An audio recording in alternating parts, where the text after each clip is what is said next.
قرآن بیان کرتا ہے نا کہ تمہاری کیفیت کیا ہوگی اس وقت، بلکہ قرآن یہ بیان کرتا ہے جب موت کے وقت تم برزخ کی زندگی اپنی آنکھوں سے دیکھو گے تو اس وقت تمہاری کیا کیفیت ہوگی۔ دیکھیں، ایک تو مرتا ہوا انسان ہمیں نظر آ رہا ہوتا ہے، لیکن ایک مرتے ہوئے انسان کو بھی کوئی کچھ نظر آ رہا ہوتا ہے جو ہمیں نظر نہیں آتا، اور نہ وہ ہمیں بتا سکتا ہے۔ جیسے جو آدمی بستر پہ لیٹ جائے سونے کے لیے، تو ایک پوزیشن تو یہ ہوتی ہے جس میں وہ مکمل جاگ رہا ہوتا ہے، جس میں ہم سے اس کا رابطہ ہوتا ہے۔ ایک پوزیشن یہ ہوتی ہے جس میں وہ گہری نیند سو رہا ہوتا ہے، اس کا ہم سے رشتہ ڈسکنیکٹ ہو چکا ہوتا ہے، ہم سے کوئی رابطہ اس کا نہیں ہوتا۔ ہم اسے ہنسنے کی بات کریں ہنسے گا نہیں، رلانے کی بات کریں روئے گا نہیں، کتنی خطرناک خبر دیں اس پر کوئی اثر نہیں ہوگا۔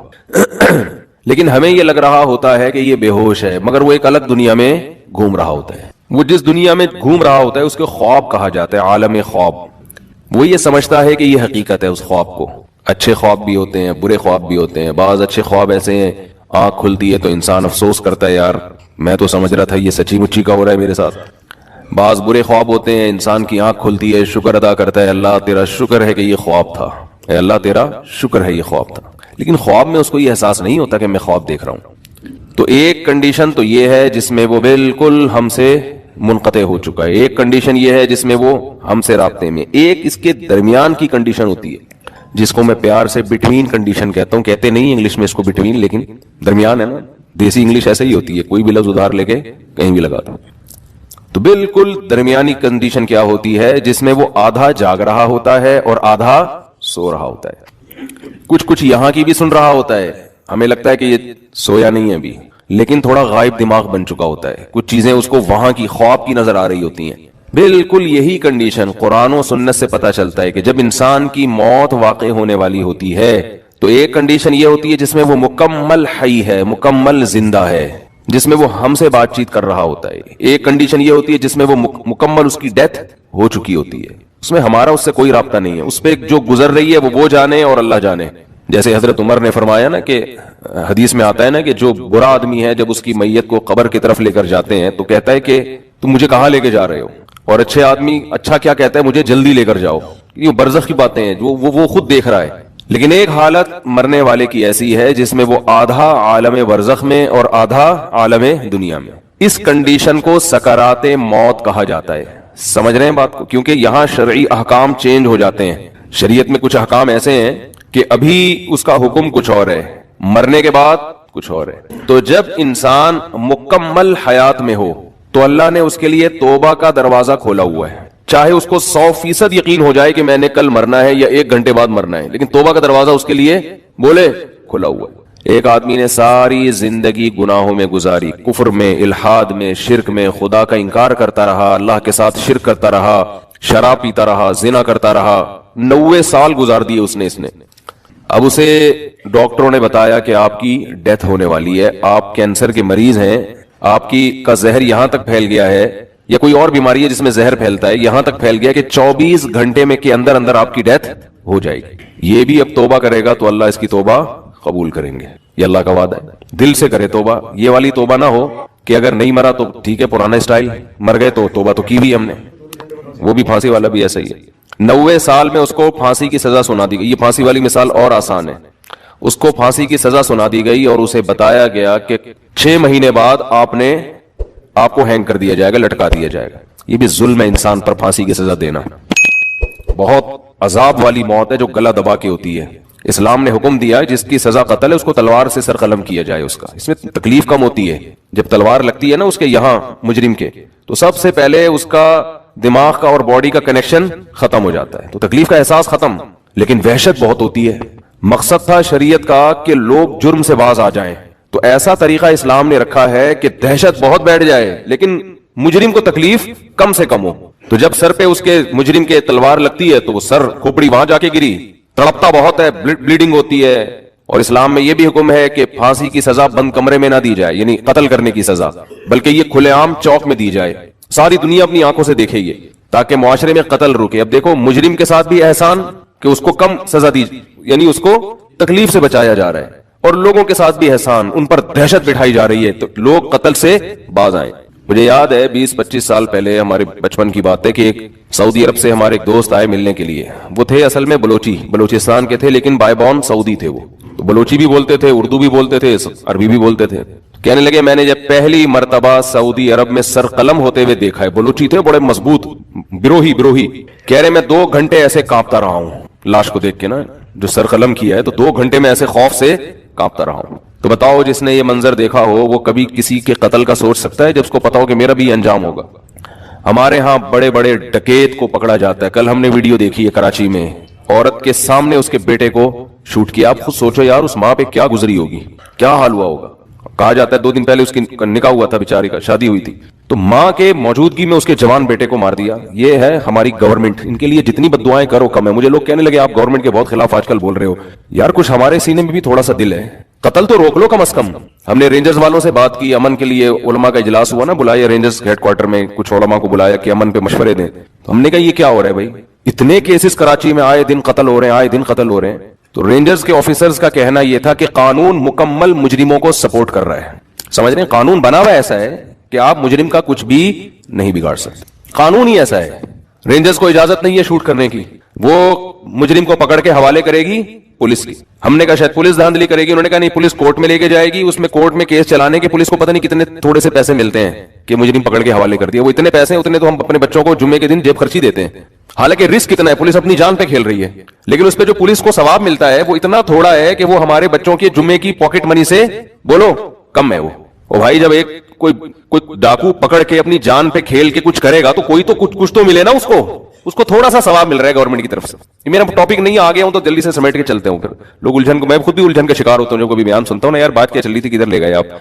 اس میں اتنے کم اس کو پیسے ملتے ہیں کہ اس میں یہ موٹیویشن ہوتی نہیں ہے کہ یار ہم داؤ پہ کھیل کے کسی ڈاکو کو پکڑ کے کہاں کریں, کورٹ میں لے کے جائیں. دوسرا کورٹ میں لے کے جا کے ہوکت ہوتا کہ اگر لے گئے, کہا چلو تھوڑی سی جیب خرچی حکومت کی طرف سے انعام مل جائے گا. مفتی صاحب کے بچوں کا جو پاکٹ منی ہے وہ ہم یہ سمجھ کے کھا لیں گے کہ چلو جی جو مسلمان اپنے بچوں کو جیب خرچی دیتے ہیں اتنی تو مل گئی نا, پان گٹکے کا خرچہ تو نکلے گا نا. کورٹ میں لے جانے کے بعد کیا ہوتا ہے جی, گواہیاں طلب ہوتی ہیں. جس کے بندہ مارا ہے اس کو پتا ہے کہ میں اگر کورٹ میں جا کے میں نے ان کے خلاف گواہی دی تو 2-4 بندے میرے اور مر جائیں گے. وہ انکار کر دیتا ہے جی میں نہیں جانتا ان کو. اس کو پتا ہے کہ اگلا نمبر پھر میرا ہے. سمجھتے ہو. اور اگر کیس چل بھی جائے تو وہ 6 مہینے میں بڑے سے بڑا دہشت گرد 5-6 مہینے میں چھوٹ کے واپس. اور جیل میں یہ رینجرز کی ساری رپورٹ نہیں ہے, کچھ اور رپورٹیں بھی ہیں جو دائیں بائیں سے پتہ چلتی ہیں. وہ پولیس والوں نے 2 ڈاکو مارے تھے, میں نے ان کی دعوت کی تھی. 2 پولیس والے تھے کراچی میں, انہوں نے ڈاکو مارے تھے, تو میں نے ان کو اسپیشل کہیں سے پتہ کروایا, بلا کے ان کو خوب دمبے شمبے کھلائے ہم نے نا. ہم نے کہا یار کوئی تو خاندانی کام کیا, جواب نہیں مل رہا پھر بھی تم نے ڈاکو مار دیا. کمال کی بات ہے یا نہیں, یعنی گورنمنٹ کی طرف سے کوئی ثواب نہیں مل رہا پھر بھی تم نے کیا کر دیا, ڈاکو مار دیا. سبحان اللہ. تو کم از کم ہم تو عوام تو ثواب دینا ان کو, عوام کی تو ذمہ داری ہے ایسے پولیس والوں کو اپریشیٹ کرے. تو ہم نے کہا یار ہم لنک نکالتے ہیں کہیں سے, ان کی کوئی ٹائٹ ان کا بکرا ہونا چاہیے. دمبے ہم نے کھلایا ان کو لے جا کے, جو ہم تو یہی کر سکتے تھے بھائی, اور کیا کرتے ہیں, ترقی تو دلوا نہیں سکتے تھے ان کو. تو ان سے بھی بہت سی باتیں پتہ چلی. انہوں نے بولا قانون بھائی اسی طرح کا بنا ہوا ہے, کورٹ میں لے کے جاؤ رہا ہو جاتے ہیں, کیس ہی نہیں چلتا. اور جیل میں گئے تو 5-6 مہینے بعد نکل گئے. اور جیل میں جانے کے بعد ان کی ملاقات اپنے جیسے 2-4 اور لوگوں سے ہوتی ہے وہاں پہ. یہ 6 بندے مار کے آئے ہوئے, 8 بندے مار کے آئے ہوئے, 3 بندے مارا ہوا ہے, اور سناؤ بھائی تم نے کتنے ہو گئے, 3 مارے. یار ہم نے تو 2 پہ ابھی تک گزارا کیا ہوا ہے. یہ چل رہا ہوتا ہے جیل میں. اچھا تم پکڑے کیوں گئے, اس نے کہا میرے سے یہ غلطی ہوئی تھی. چلو ہم شیئر کرتے ہیں آپس میں نا, آئندہ ہم نے وہ غلطی دوبارہ تجربے سے سیکھتے ہیں. جیسے جہاز جب بھی گرتا ہے نا تو بلیک باکس وہ کیا ہے, بلیک باکس ہوتا ہے, باکس ہوتا ہے نا, بلیک کلر کا باکس ہوتا ہے جو نکالا جاتا ہے, کیا بولتے ہیں, بلیک باکس ہی کہتے ہیں. وہ نکالا جاتا ہے تو اس میں دیکھا جاتا ہے کون سی غلطی ہے جس کی وجہ سے جہاز کریش ہوا. تو تمام جہاز کی کمپنیوں کو وہ بتایا جاتا ہے, میٹنگ ہوتی ہے کہ بھئی آئندہ یہ غلطی نہیں ہونی. بالکل یہی ہے. دہشت گردوں کے سالانہ اجلاس بھی جیل میں ہوتے ہیں, سہمائی ششمائی امتحانات سارے ان کے جیل میں ہوتے ہیں, ان کی آپس کی میٹنگ ہوتی ہے. تو پھر ان کو پکڑ کے پھر یہ آپس میں سیکھتے ہیں ایک دوسرے سے, پھر باہر نکلتے ہیں, پھر لائف کو انجوائے کرتے ہیں. جہنم تو اللہ ان لوگوں سے بھرے گا انشاءاللہ, ان ڈاکوؤں سے. اللہ نے تو نہیں چھوڑنا. یہ تو دنیا کی سزا ہے. جو ہم تو یہ واقعہ ہنس ہنس کے سن رہے ہیں, سنا رہے ہیں, لیکن جن پہ گزرتی ہے, جن کے لوگ قتل ہوتے ہیں نا, ان سے پوچھو. ہمارے بیان میں ایک صاحب بیٹھتے ہیں, شاید ابھی یہاں آئے ہوئے بھی, ان کا اکلوتا بیٹا ڈاکوؤں نے قتل کر دیا. اب کیس چلا ہے, وہ ڈاکو کہیں پکڑا گیا ہوگا اتفاق سے, ورنہ پکڑے کہاں جاتے ہیں. تو اب وہ سلو کے لیے آئے ہوئے ہیں ڈاکو کے لواحقین ان صاحب کے پاس. میں نے کہا اگر آپ نے سلو کی نا ان کے ساتھ, یہ قوم کے ساتھ غداری ہوگی. کوئی سلو نہیں بنتی, کوئی رحم دلی, کوئی نرم دلی. اس کو چھوڑنا اس کی علامت ہے کہ آپ 30-40 بندے اور مروا رہے ہو. اسلام نے ڈاکوؤں کے ساتھ رحم کی اجازت نہیں دی ہے، یہ ذہن میں رکھو۔ اسلام اس ڈاکو کو رحم کرنے کی اجازت دیتا ہے جو گرفتاری سے پہلے توبہ کر لے اور توبہ کے آثار بھی ظاہر ہوں۔ توبہ کا مطلب کیا ہے؟ ڈکیتی کی اس کو خیال آ گیا، ابھی پکڑا نہیں گیا ہے، اس نے گڑ گڑا کے توبہ کر لی، اور صرف توبہ جو اس کا اور اللہ کا معاملہ ہے وہ نہیں، بلکہ اس کے عمل سے لوگوں کو پتا چل جائے کہ اس نے یہ تمام غلط ایکٹیویٹیز چھوڑ دی ہیں، اس کے عمل سے پتا چل جائے، کیونکہ دل کی حالت اللہ جانتا ہے۔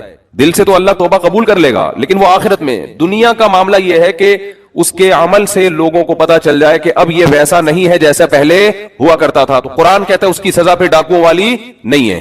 الا الذین تابوا من قبل ان تقدروا علیہم، قرآن کہہ رہا ہے کہ وہ سزا جو ہم نے ڈاکوؤں کی متعین کی ہے اس سے وہ ڈاکو مستثنا ہے جو گرفتاری سے پہلے توبہ کر لیں، لیکن آن دا اسپاٹ اگر پکڑا جائے، یا ڈکیتی کے بعد توبہ سے پہلے پکڑا جائے، یا توبہ تو کی لیکن ہمارے پاس اس کی توبہ کی کوئی دلیل نہیں ہے، تو بھی پکڑا جائے، تو بھی قرآن کہتا ہے اس کو جو سزا دی جائے گی وہ بطور حد کے دی جائے گی۔ حد کسے کہتے ہیں؟ کہ اس میں نہ گورنمنٹ کے پاس معافی کا آپشن، نہ جس کا بندہ مارا ہے اس بندے کے لواحقین کے پاس بھی معافی کا آپشن نہیں ہے۔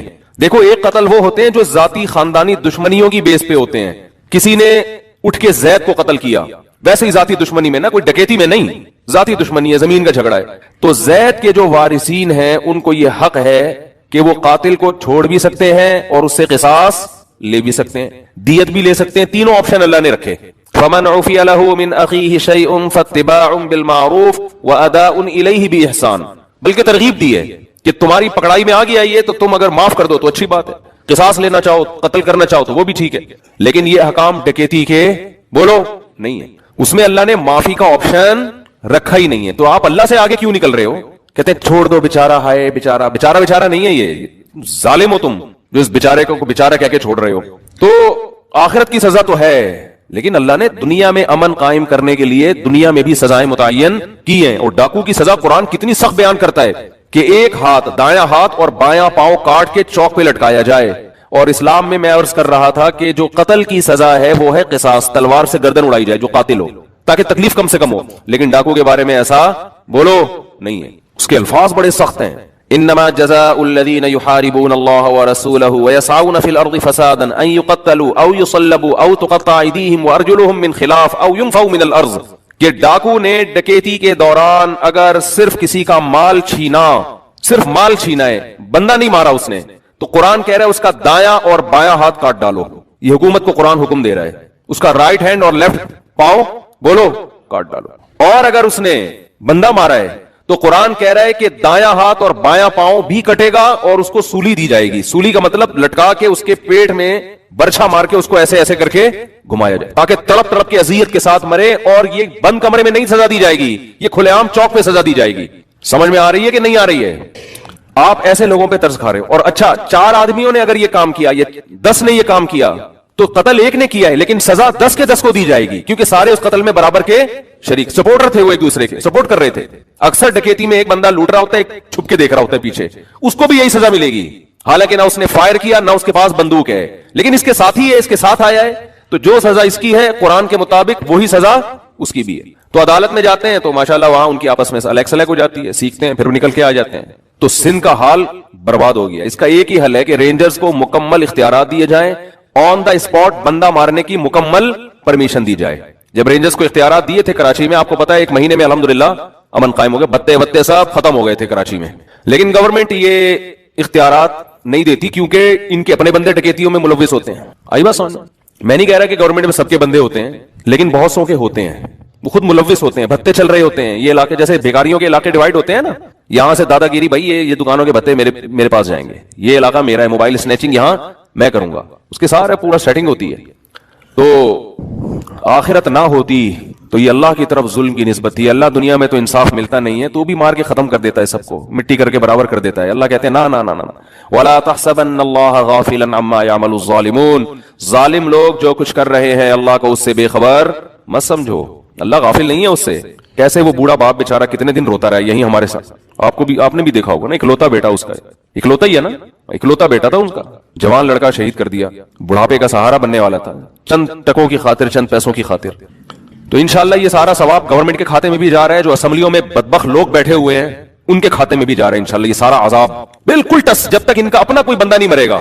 مجھے یاد ہے ایک ملک کا نام نہیں میں لینا چاہتا, اس کا اپنا بیٹا جو ہے نا بادشاہ کا, وہ شہزادہ نشے میں مر گیا, فوراً اس کنٹری میں نشے پر پابندی لگا دی گئی, اپنا بندہ مرا ہے ان کا نشہ کر کے. تو کوئی ڈاکو جب ان کو پکڑے گا, ان کو چھینے گا شاید تھوڑا سا کچھ, ورنہ یہ عوام مرتی رہے. عوام بہت زیادہ ہو رہا ہے کراچی میں, بہت زیادہ ہو رہا ہے, تھوڑا نہیں ہو رہا, ہر ہفتے کی رپورٹ ہے. اور میرے بھائی آپ بھی لائسنس بناؤ, اسلحہ رکھو, اپنا ڈیفنس کرو خود, گورنمنٹ سے آپ امیدیں نہ لگاؤ.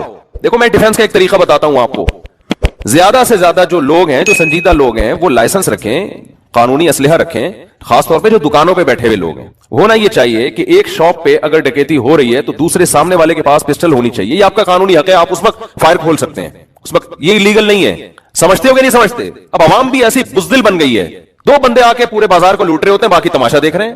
ہم بچپن میں پنجاب جایا کرتے تھے, وہاں ڈکیتی کا امکان ہی نہیں تھا. وہاں وجہ یہ تھی کہ اکثر لوگوں کے پاس اسلحہ ہوتا تھا, کوئی اگر گن پوائنٹ پہ کوئی چھین رہا ہے تو لوگ جانے نہیں دیتے تھے اس کو, ادھر سے بھی بندہ آ گیا وہ ہاتھوں سے ہی پکڑ لیتے تھے. اتنے سارے لوگوں کو کون, تو آن دا اسپاٹ کوئی بندہ اگر قتل کی کوشش کر رہا ہے, آپ ڈیفنس میں بندہ اپنی جان بچانے کے لیے مار سکتے ہیں. لیکن لوگ مارتے کیوں نہیں ہیں؟ ایک تو اس لیے کہ اسلحہ نہیں ہے, نمبر دو مارنے میں ڈر یہ کہ ہم نے یہاں سے مارا, کوئی خوش مزاج انسان جو ہوتا ہے وہ ہر کام اچھی طرح سے کر لیتا ہے, اور ایک دفعہ طبیعت میں چڑچڑاپن پیدا ہو گیا اور جھنجھلانے لگی طبیعت تو کسی کام کا نہیں رہتا, ذرا ذرا سی بات پہ جھنجھلاتا ہے اور الٹی الٹی پھینکتا ہے. اور یہ میں آپ حضرات کو بھی ایک بات عرض کر رہا ہوں آپ کے سامنے بھی, یہ بھی دین کی ایک بات ہے, اس کو بھی بیان کا حصہ سمجھیں کہ سب سے زیادہ فوکس انسان کو اپنے دماغ کو کرنا چاہیے کہ میرا دماغ سکون میں رہے. یہ یاد رکھو, ہر جسمانی بیماری کا علاج ہے, دماغ کی سیٹنگ جب ایک دفعہ آؤٹ ہوتی ہے تو وہ دوبارہ لائن پہ نہیں آتا. میں نے نفسیاتی مریض کبھی بھی مکمل ٹھیک ہوتے ہوئے نہیں دیکھے کہ پورا صحیح ہو گیا. یہ بہت اہم بات ہے, اس کو نوٹ کر لیں. جو ذہنی مریض ایک دفعہ بن گیا, شاید لاکھوں میں کوئی ایک صحیح ہو جاتا ہے, اگر وہ صحیح بھی ہوتا ہے تو پورا صحیح نہیں ہوتا, تھوڑا سا پاگل رہتا ہے وہ. اور آپ دوسری یہ بات نوٹ کر لیں کہ پاگل تھوڑا بھی بہت ہوتا ہے, یہ بہت ہے, آپ اس کو مذاق نہ سمجھیں, یہ دین کا حصہ ہے یہ باتیں. پاگل تھوڑا سا بھی بولو بھائی بہت ہوتا ہے, پاگل میں تھوڑا بڑا نہیں ہوتا, جو تھوڑا سا پاگل ہے وہ تھوڑا سا نہیں ہے, کسی بھی وہ کچھ بھی کہہ دے گا. تو اس لیے سب سے زیادہ حفاظت کس چیز کی کرنی ہے؟ دماغ. تو میں آپ کو دو چیزیں بتاتا ہوں جن کو اگر آپ ذہن میں رکھیں گے نا تو انشاءاللہ دماغ, یعنی جن چیزوں پر عمل کریں گے دماغ سیٹ رہے گا. نمبر ایک, نیند میں کبھی کمی نہ ہونے دو. نہیں یاری بات یار, بھائی نیند کیا کرنی ہے؟ ایسی کی تیسی, جو مرضی کام اہم سے اہم رہ جائے, پہلے کیا ہے؟ نیند مکمل ہو. پہلے کیا کرنا ہے؟ نیند. نیند آ رہی ہے, تھکا ہوا دماغ, سارے کام ایک طرف, پہلے سوؤں گا میں, جاؤ جو مرضی ہو. بھئی وہ شادی میں جانا تھا, وہ ولیمے میں جانا تھا, وہ کیا کہتا رہے, ہم نے پہلے کیا کرنا ہے؟ کیونکہ نیند کی سیٹنگ آؤٹ ہو جائے نا تو بس دماغ کہاں جائے گا. میں نے اپنی زندگی میں کئی لوگ اسٹریس اور ڈپریشن کے مریض دیکھے ہیں جو نیند پوری نہیں کرتے تھے. نیند اتنی صحت کے لیے ضروری ہے کہ روٹی اور پانی اتنا ضروری نہیں ہے. بھوک, اگر دیکھو نیند سے بڑھ کر کوئی چیز ہوتی نا تو اللہ تعالیٰ رمضان میں ہمیں کہتے ہیں نیند پوری نہ کرو, روٹی کھاتے رہو. اللہ نے روٹی پانی چھڑوا دی. اللہ کو پتا ہے کہ جتنا مرضی بھوکا پیاسا رہو گے, جب کھاؤ گے تو ریکوری ہو جائے گی. کوئی 3 دن بھی بھوکا پیاسا رہے نا, جسم کو کوئی نقصان نہیں ہے, جب کھائے گا تو دوبارہ فٹ فاٹ ویسے کا ویسے ہی ہو جائے گا. لوگ ایک ہفتہ بھی بھوکا پیاسا رہتے ہیں, کوئی بیماری پیدا نہیں ہوتی, کمزوری ہوتی ہے وقتی, جب کھائیں گے پیئیں گے دوبارہ فریش ہو جائیں گے. دیکھو نا رمضان میں سارا دن بھوکا پیاسا رہتے ہیں, جیسے ہی افطاری کا وقت آتا ہے 2 پکوڑے گئے پیٹ میں اور کمر ایک دم فٹ فاٹ سیدھی ایسا پریڈ کرتے ہوئے نماز کے لیے آ رہے ہوتے ہیں. تو وہ رات کو نہ بھی کھائے نا, صبح کھائیں گے تو یہ ایسے ہی ہو جائیں گے. اور ہوتا ہے بھوکا رہنے سے بیمار نہیں ہوتا. لوگ کھانے کو فوکس کرتے ہیں صحت میں, نیند کو فوکس نہیں کرتے. اللہ کرے یہ بات کسی طرح دماغ میں اتر جائے, اس کا ہمارے دین سے بڑا گہرا تعلق ہے. آپ کا دماغ سیٹ نہیں ہوگا, آپ نہ اللہ کے حقوق ادا کرو گے نہ بندوں کے حقوق. کیونکہ جو آدمی ڈپریشن کا مریض ہوتا ہے نا, وہ گھر میں بھی چک چک پک پک لگا کے رکھتا ہے, خود بھی ڈپریشن میں آئے گا اور بیوی بچوں کو بھی ڈپریشن میں ڈال دے گا. بد اخلاق. نبی صلی اللہ علیہ وسلم نے کیا فرمایا, قیامت کے دن سب سے زیادہ میرے قریب وہ ہوگا جس کے اخلاق سب سے اچھے ہوں گے. تو اخلاق کے اچھے ہونے کے لیے چیمبر کا صحیح ہونا ضروری ہے, ٹھیک ہے نا. دیکھو بچوں کی نیند پوری نہیں ہوتی, کیسے چڑچڑے ہوئے ہوتے ہیں, خام خامی چیزیں اٹھا کے پھینک رہے ہیں. اور جب بچہ رات کو اچھی طرح سو کے صبح اٹھتا ہے, کیسا خوشی خوشی پھر رہا ہوتا ہے, حالانکہ صبح کے وقت اس نے کوئی اخلاق پر بیان نہیں سنا ہوتا. جب اندر سے سیٹ ہوتا ہے نا انسان تو خود بخود خوش مزاج ہوتا ہے, وہ ہر چیز میں دل لگتا ہے اس. تو اخلاق تو دین کا بہت بڑا حصہ ہے نا. اللہ کی باتیں بھی سمجھ میں آئیں گی. اگر چیمبر ٹھیک نہیں ہے نا تو کوئی اگر کہے کہ بھائی اگر نماز چھوڑ دو گے تو اتنے 1000 سال جہنم میں جلنا پڑے گا, تو آپ پہلے ہی جل رہے ہو, دماغ خراب ہو, بولے یہی پتہ نہیں کون سی شریعت ہے یار, ایک تو جہنم میں جلنا پڑے گا یار. اندر سے نا یہ ایسی ایسی باتیں کرے گا، کیونکہ اندر سے ویسے ہی خوش نہیں ہے، اوپر سے جہنم کی وعیدیں، تو اور اسٹریس میں آ جاتا ہے وہ کہ یار یہ کیا ہوا یار، ایک نماز چھوڑنے کو اتنے یہ کیا ہوا یار، تو بجائے یعنی دین سے بھی دور ہوگا. تو پہلی چیز کیا ہو گئی؟ بولو بھائی، نیند پوری کرنے کا مطلب یہ نہیں ہے کہ پوستیوں کی طرح سویا کرو، یہ مطلب نہیں ہے. یہ کیا مطلب ہے وہ میں ابھی بتاتا ہوں. دوسری چیز کیا ہے؟ دوسری چیز ہے ٹینشن نہیں لینی. ٹینشن نہیں لینے کا مطلب یہ نہیں کہ آپ کو کبھی ٹینشن ہوگی نہیں. تو دنیا میں کوئی ایسا شخص ہے ہی نہیں جس کے سارے کام صحیح ہو رہے ہوں. اس پر تو ایک مستقل بیان ہے میرا کہ دنیا میں خوش یعنی انسان جو ہے نا ڈپریشن کا علاج کیا ہے. تو میرے 3-4 بیانات ہیں وہ آپ تفصیل سنیں. میں بھی مختصر ایک بات بتا رہا ہوں کہ دیکھو دنیا میں ساری چاہتیں کسی کی بھی پوری نہیں ہوتی. یہ تو ہو ہی نہیں سکتا کہ آپ جو چاہیں وہ ہو جائے. لوگ وزیر اعظم بنتے ہیں جیل میں چلے جاتے ہیں. حقیقت ہے یہ. کہاں کہاں انسان پہنچتا ہے، پھانسی کے پھندوں پہ لٹک جاتے ہیں اور معلوم نہیں کیا کیا ہوتا ہے. تو ساری چاہتیں نہیں پوری ہونے والی ہیں آپ کی. تو اب حل کیا ہے اس کا کہ بھئی ہر خواہش پوری کرو؟ یہ تو ہو نہیں سکتا. تو بھئی سمجھوتا کر لو. کیا خیال ہے؟ جب بھی کوئی مصیبت آئے پہلے تو کوشش کرو مصیبت نہ آئے. اپنی حماقتوں ایسی کام نہ کرو جس سے ٹینشن والا معاملہ پیدا ہو. میں نے بتایا تھا نا جمعے کے بیان میں، لڑکیوں سے دوستی لگانا، یہ چیزیں آپ کی ٹینشن میں اضافہ کریں گی، کمی نہیں کریں گی. حقیقت ہے یہ. تو یہ کام چرس پی رہا ہے، چرسیوں میں اٹھ رہا بیٹھ رہا ہے، چرس پینے سے ٹینشن بڑھتی ہے، کم نہیں ہوتی. جب نہیں ملے گی تو پاگل ہوگا نا. تو وہ کام، ایسے کام کرنا جس سے آپ غریب آدمی ہو لیکن رہنا آپ نے مالداروں کے علاقے میں شروع کر دیا، سے ٹینشن بڑھے گی، احساس سے کمتری کا شکار ہو جاؤ گے. یار اس کے پاس بھی گاڑی، یار اس کے پاس کروڑا، میرے پاس رکشا، خام خرچ. تو آپ کو چاہیے تھا کہ جب آپ رکشا ہے تو ایسے علاقے میں جاؤ جہاں سب کے پاس کیا ہے؟ رکشا ہے. دکان پکوڑوں کی ہے اور سوچیں کروڑوں کی. یہ خام خام لوگ ٹینشن میں آئے ہوئے ہیں. میں نے ڈیفنس کے لوگوں کو بھی ٹینشن میں دیکھا ہے. 1000 گز کا بنگلہ ہے، کروڑ روپے کما رہے ہیں مگر ٹینشن میں آئی. یہ میں ہوائی باتیں نہیں کر رہا. لوگ آتے ہیں کیوں ٹینشن میں کہ پڑوسی کے پاس اس سے بھی زیادہ ہے. تو یہ ٹینشنیں قدرت کی طرف سے نہیں ہے، یہ آپ کی اپنی پالی ہوئی ہیں. تو نبی حدیث میں نبی صلی اللہ علیہ وسلم نے فرمایا دنیا میں ہمیشہ اپنے سے کمتر کو دیکھو. یار میرے پاس رکشا ہے اور فلاں آدمی قسطوں پہ بھی رکشا خریدنے کی صلاحیت نہیں رکھتا. سڑکوں پہ فٹ پاتھوں پہ پڑے ہوئے ہیں. 3-4 دن پہلے صدر گیا میں تو دیکھا فٹ پاتھ پہ لوگ پڑے ہوئے ہیں. میں نے کہا یار یہ بھی لوگ ہیں، نہ گھر ہے نہ بال بچے. ایک کنوارے کا فون آیا، ایسے جیسے وہ نہیں ہوتی کیا بولوں میں، ایسے طنز کر رہا تھا، کہہ رہے یار کوئی رشتہ ہی نہیں دیتا، یہ زندگی میں زندگی ہے. تو میں نے سوچا، میں نے کہا دیکھو وہ جو صدر میں فٹ پاتھ پہ پڑے ہوئے ہیں نا ان کو کوئی دے گا رشتہ؟ میں نے کہا تمہیں ابا نے گھر میں رکھا ہوا ہے، روٹی پانی پنکھا سب مل رہا ہے، دعا کرتے ہیں اللہ کوئی انتظام کر دے. نہیں کر رہے تو ان لوگوں کو دیکھو جن کو روٹی پانی بھی نہیں مل رہا. تو اپنے سے کمتر کو دیکھا جائے دنیا کے معاملے میں، اس سے آپ احساس کمتری کا شکار نہیں ہوں گے. تو ٹینشن ختم کرنے کی ایک بہت بڑی ذریعہ یہ ہے کہ اگر پھر بھی کوئی مصیبت آ گئی تو تقدیر کا سوچا جائے کہ جو چیز مقدر میں ہے وہ ٹل نہیں سکتی. اور دنیا مسافر خانہ ہے، یہاں اگر ٹینشن ہے تو وہ بھی عارضی، یہاں کی خوشی بھی عارضی. ایک آدمی کے بچے بچھڑ گئے، طلاق ہوئی میاں بیوی میں، بیوی بچوں کو لے گئے فرار. اب وہ میرے پاس آیا ایسے بیچارہ، ظاہر ہے بچے تو یاد آتے ہیں، ایسے اس کی حالت خراب، اسٹریس. تو میں نے کہا کیس کرو عدالت میں. کہہ رہے عدالت میں کیس سے کوئی فائدہ نہیں ہے، نہیں ملیں گے بچے. بہت میں نے حل بتایا یہ کر لو، تمام حل ناکام. میں نے کہا پھر یوں کرو. کیا کرو؟ مٹی ڈالو. میں نے کہا ڈاکٹر عافیت صدیقہ کا سوچو، وہ عورت ہے، جیل میں ہے، اپنے بچوں سے دور ہے، مزید اولاد بھی نہیں ہو سکتی اس کے. تو میں نے کہا تمہارا اگر تمہیں جیل میں ڈال دیا جائے نا ابھی تو تم کہو گے چلو بچے نہ ملے لیکن جیل سے تو باہر آؤں، یہی سوچو گے نا. اس کا سوچو کہ وہ ایک عورت ذات ہے، کئی سالوں سے جیل کے اندر پڑی ہوئی ہے، اور عورت کے لیے بچوں سے جدائی وہ بہت زیادہ مشکل ہے. مرد تو برداشت کر لیتا ہے. تو میں نے کہا اب جو چیز بس میں نہیں ہے اس پہ غم کرنا فضول، مٹی ڈالو ایسے اور شادی کرو اور مزید نئے بچے پیدا کرو. جب ادھر دوسری اولاد آئے گی تو ادھر سے ذہن آپ کا ہٹ جائے گا. کہتے ہیں لوگ تانے دیں گے بچوں کو بھول گیا. میں نے کہا لوگوں کے پاس فالتو ٹائم بہت ہے، ٹھیک ہے نا، وہ تانے دیتے رہیں گے، لوگوں کے تانوں کی پرواہ مت. جب ایک چیز آپ کے بس میں نہیں ہے تو اس پہ سوچنا کیسا. یہ بھی ایک بہت بڑا نسخہ ہے سکون کا کہ جو چیز آپ کے اختیار میں نہیں ہے اس کے بارے میں سوچنا بند کر دو. دیکھو نوح علیہ الصلوۃ والسلام اپنے بیٹے کی ساری زندگی تربیت کرتے رہے مگر وہ کافر نکلا. آخری وقت میں نوح علیہ السلام کو اپنے بیٹے پر کتنا پیار آیا کہ میری کشتی میں سوار ہو جا. بیٹا کہتا ہے سآوی الی جبل یعصمنی من الماء، میں پہاڑ پہ چڑھ جاؤں گا جو مجھے پانی سے بچا لے گا. پیغمبر کو اپنی اولاد سے بہت محبت ہوتی ہے، بہت زیادہ، جیسے یعقوب علیہ السلام کو تھی نا اپنے بیٹے سے. کتنا درد ہوگا اس وقت نوح علیہ السلام کے دل میں، کیسے تڑپ رہے ہوں گے. لیکن بیٹا باز نہ آیا. وحال بینہم الموج فکان من المغرقین، ایک موج آئی اور اس کو غرق کر دیا. نوح علیہ السلام نے اللہ سے دعا مانگی ان ابنی من اہلی، اے اللہ میرا بیٹا میرے اہل و عیال میں سے ہے،